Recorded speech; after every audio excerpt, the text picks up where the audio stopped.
Hello. तर आज आहे संडे आणि आज आम्ही करणार आहोत स्वयंपाक, ते पण चुलीवरचं. आणि आमच्या टेरेसवर चूल बनवलेली आहे. सो आज मी तुम्हाला दाखवणार आहे आम्ही टेरेसवर कसा स्वयंपाक करणार आहोत. सो चला माझ्यासोबत टेरेसवर, मी तुम्हाला दाखवते आम्ही कुठे स्वयंपाक करणार आहोत.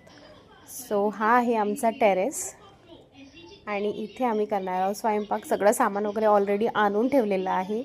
सो आता आम्ही करणार आहोत इथे स्वयंपाक. सो इथे प्रोसिजर स्टार्ट झालेली आहे आणि गंज मांडलेला आहे चुलीवर आणि भाजीची तयारीसुद्धा सुरू झालेली आहे. सो तुम्ही पुढे बघू शकता. मी आता मटर पनीरची भाजी बनवत आहे, मस्त मसाला शिजवत आहे. चुलीवर स्वयंपाक करण्याचा हा माझा पहिलाच एक्सपिरियन्स आहे आणि मला खूप खूप छान वाटत आहे. सो इकडे पालकपुरीची तयारी सुरू आहे एका साईडला आणि एका साईडला स्वयंपाक आहे आणि सोबतच आमची मुलंसुद्धा इकडे खेळत आहेत आणि इकडे ऑलमोस्ट पनीरची भाजी रेडी झालेली आहे आणि इकडे मुलं आमची खेळत आहेत सोबतच टेरेसवर. आणि भाजी बघू शकता तुम्ही किती छान दिसत आहे. बघितल्यावरच समजते की तिला किती मस्त तर्री आलेली आहे आणि खरंच खूप खूप मस्त टेस्टी झालेली होती भाजी.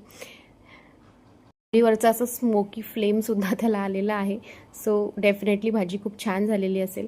आणि त्यानंतर मी इकडे पालक पुऱ्या करायला घेत आहे सोबतच. सो इकडे मी पुऱ्या करून घेतलेल्या आहे.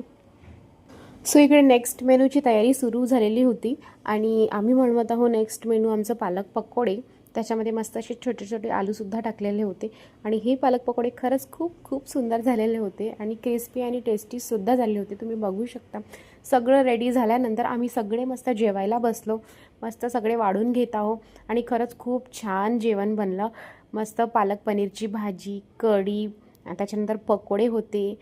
छान असे दादानी रसगुल्ले आणलेले होते, सॅलेड होता, पुरी होती. बघू शकता किती छान प्लेट सजलेली आहे आणि सगळ्यांनाच खूप खूप जेवण आवडला. चुलीवरचा टेस्ट खरंच अप्रतिम असतो आणि सगळ्यांनी एकदा तरी बनवावं असं वाटते मला. सो आम्ही सगळे इकडे एन्जॉय करतो. थँक्यू.